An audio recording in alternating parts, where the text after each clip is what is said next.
Today's episode is sponsored by Future State Media, experts in off-Amazon traffic for Amazon sellers. Future State Media will build you a custom-made website to deliver sales for you on Amazon.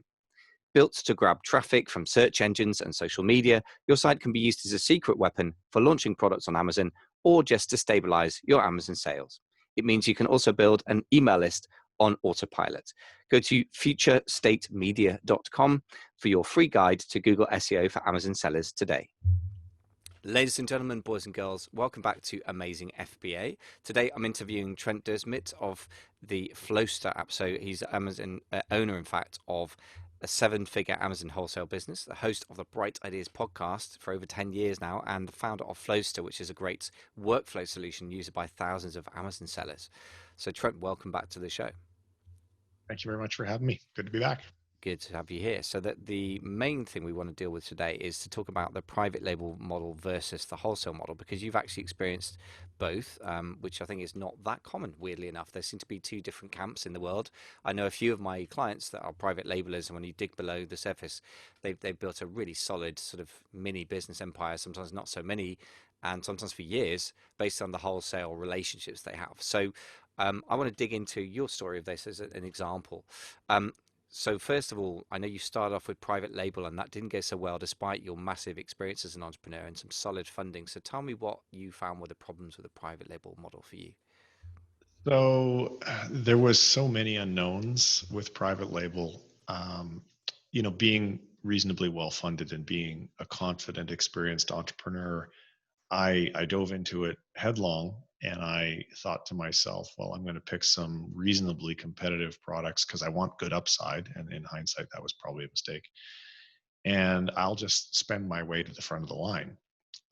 Well, I vastly underestimated how intense the competition can be. So my first two products were, and this is back in early 2016, essential oil diffuser necklaces. I had a whole bunch of different varieties, shapes and sizes, and then dog barking shock collars because I actually had a dog that barked incessantly and drove me nuts. So that's kind of what got me going down the research path. And both of those, from my highly inexperienced perspective, looked like they were going to be great products if only I could manage to get them onto the first page. And so I went through the process of contacting factories and getting samples and placing orders, and I found that in order to communicate, I uncovered the first thing about wholesale I didn't like. I had to work in the evening, which I don't care for. I'm a full-time entrepreneur. I like to do my work during the day, and to communicate with China on their hours, I had to do a lot of work in the evenings, which I didn't like. So then I get the products and I ship them all in, and I get the prep, and I do all the stuff I'm supposed to do, and now I'm trying to get these things to sell.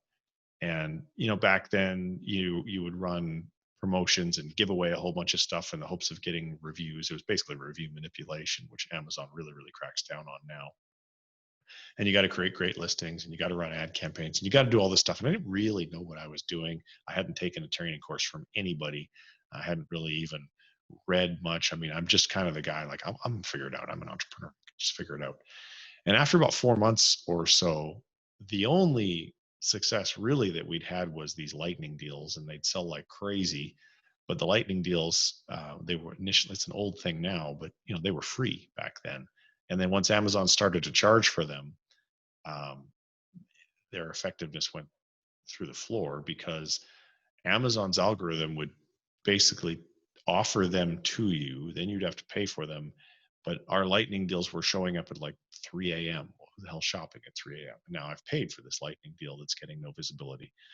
So very quickly, I was losing interest in the private label business because I'd spent all this money and I wasn't making any money. And I was 4 months, 4.5 months of full-time effort trying to make this a success, and it just wasn't cutting it. And I'd already had business success in my life, so I was thinking, no, this sucks. I'm not really interested in doing this much longer. I was about ready to throw in the towel. And that's when I discovered that wholesale was a thing. I'd never been in retail. It never occurred to me to, think about buying brand name products and reselling them on Amazon. I didn't know anything about it. And then once I once it registered on the radar screen that yeah, you could do that, it appealed to me for a whole bunch of reasons. So reason number one is low risk. Warren Buffett has a great rule that I like. Rule number one, don't lose the money. Rule number two, see rule number one, don't lose the money. In private label, if you make a poor product selection, like I did, you can lose all the money, like all of it, thousands of dollars down the hole, never to be seen or heard from again. I didn't really like that. With wholesale, you're only buying products that already have a sales track record. So you're not using Jungle Scout or Viral Launch to estimate, how much that product is selling. You can look at it. You can count the inventory every single day if you want to. You can look at the number of reviews. You can look at the sales rank. You have a high level of certainty that the product sells well. Okay, that's great. So I've just removed the whole entire risk of getting stuck with inventory that can't sell is eliminated in the wholesale model, which I really, really liked. Then the second thing was you could get a product to market far, far, far quicker than with private label, because in private label it takes months to bring a product to market. By the time you're doing all your research, getting samples, writing listings, placing orders, waiting for shipment, it just takes forever. Whereas in wholesale, you can bring a product to market from the time the brand says, yes, you're approved to be one of our resellers. You've issued a purchase order that day. By the time they ship it to you, you prep it, you ship it into Amazon, it gets received. All of that can probably happen in 2 weeks or less. So 2 weeks or less, you're starting to produce cash flow, which I like. The other thing, or not the other thing, another thing with wholesale is success in wholesale really depends on your ability to form relationships with other business people. And I'd spent my entire career in sales, which is nothing more than forming relationships with other business people. So right away, I was far more comfortable with having my success be highly dependent upon my relationship building abilities versus my ability to predict the future success of a new product that I was going to launch. So I really like that aspect of it as well. And I would say that those are probably the main pieces. If I think back one more, product research, or what I call lead generation in wholesale, is far easier to outsource to a virtual assistant than product research or lead generation in private label. But somebody who's way more experienced in private label than me might make a case for the fact that maybe that assumption on my behalf was wrong. But in my experience, it needed to be my eyeballs looking at these products in the private label approach. And so I found it mind-numbingly boring to have to look at product after product after product and run it through these screens and run it through these filters and use some level of intuition and so forth. It was like sticking needles in my eyes. Whereas with wholesale, I didn't have to do that because I wrote processes and I hired virtual assistants and I let them sit in front of their computer screens for endless hours doing the product research and lead generation. And I just dealt with the outcome. Nice. Well, I think you've articulated very well why that worked for you. And I think that the point here is not to bash private label as a model, because I know I work with a lot of people who've done very well with that and sold businesses and made themselves a lot of Oh, money yeah. and built successful careers. But what I'm saying is that it's good to be honest about the downsides of models and to know what alternatives are. And I think the risk profile that people have and the risk is really, really important. I think if you don't want to lose money, which is obviously a very good investment principle, you got to recognize that that is not really the primary virtue of the private label business model, and the speed is not either. So you're absolutely right on those things. And I think that the business, what do you call it, business people relationship creating skill set is an interesting one. I mean, for some people, there are probably a relatively small number of people who are really great at predicting future things and they're very analytical, and those are the people that I know do really well. Other people might be nervous of building relationships or predicting whatever, in which case they might just sit at home doing nothing, I guess. But if you're going to be willing to learn a new skill set, I would argue that quite a lot of people are going to be better at creating relationships over time than analysis. So that does make sense. And I think the outsourcing thing, I think maybe that comes down to how fluent you are. But I would say that it's certainly a more complex process, and you're going to need to be involved for a lot longer with the private label thing. So yeah, interesting to reflect on these things. I just wanted to get a quick episode to just give you a chance to reflect on this stuff, really. I mean, in the end, I think there's more than one way to skin a cat, but I think having knowledge that there is an alternative business model out there is super important. And obviously, that happened for you as a podcaster, literally by interviewing a guest, Dan Meadows of the Wholesale Formula.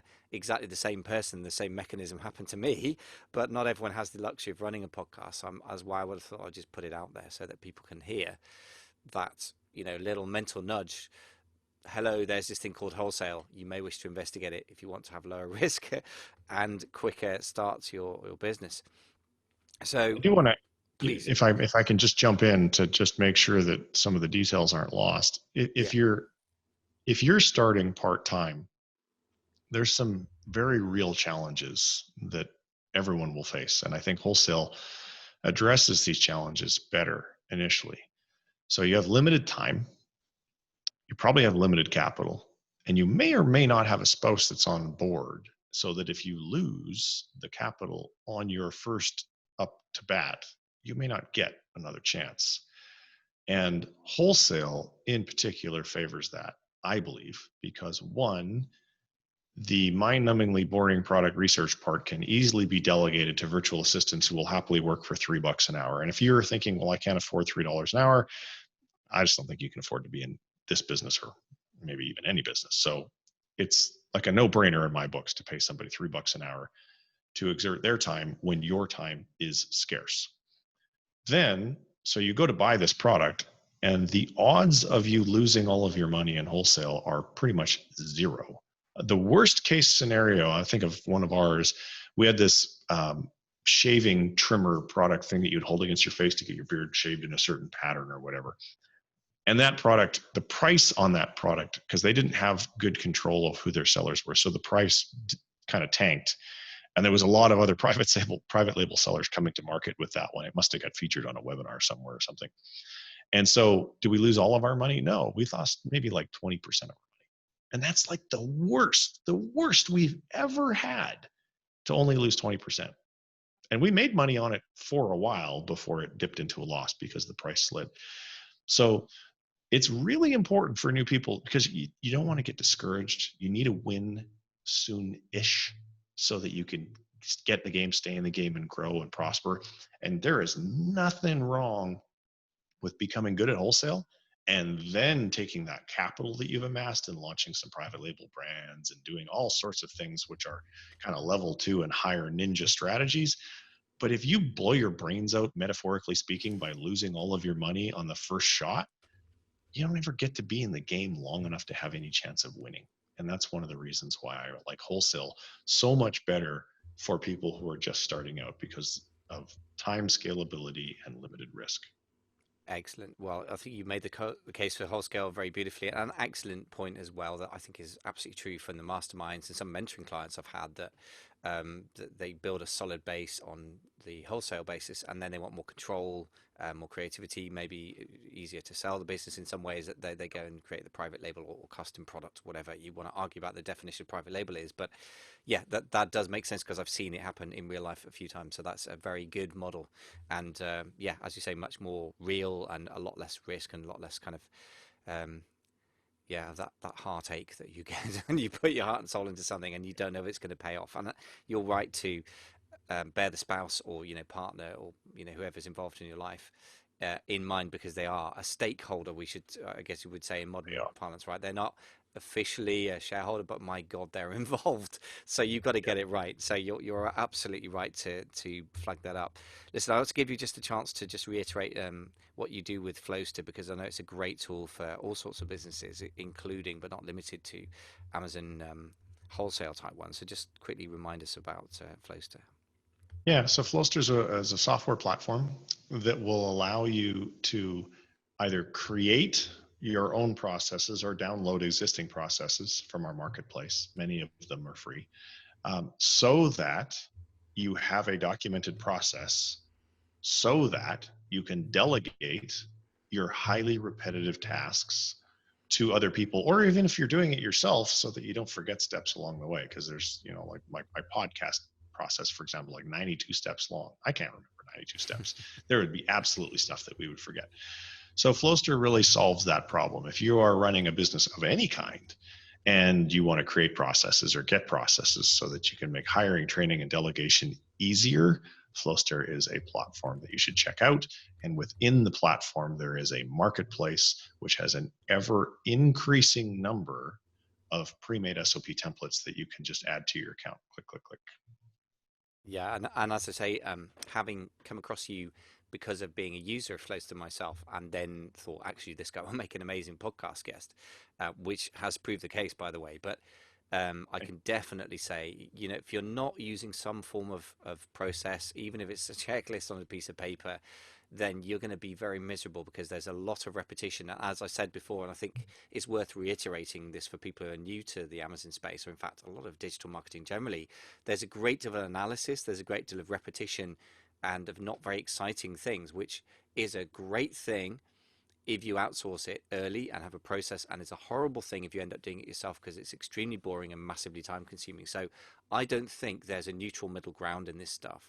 This is why I thought it was important to have you on as a guest, because I think that whichever business model you choose, you're either going to end up stuck having a $3-5 an hour job, which is unstable, which is doing everything yourself, or you're going to create processes and outsource and actually have a business. So couldn't agree more that the process thing is really important. And if you want to check out amazingfba.com/Flowster, I know there's various things. You got up to 5 workflow templates without payment. You can create your own SOPs. There's, as you said, the massive market, loads of Amazon free SOPs there as well. So really, really suggest anyone check that out. If nothing else, because it will force you to think about how you do your processes. So there's my plea, my process plea. Trent, very, very many thanks for coming on the show. It's been fantastic. Thank you very much for having me, Mike. I appreciate it.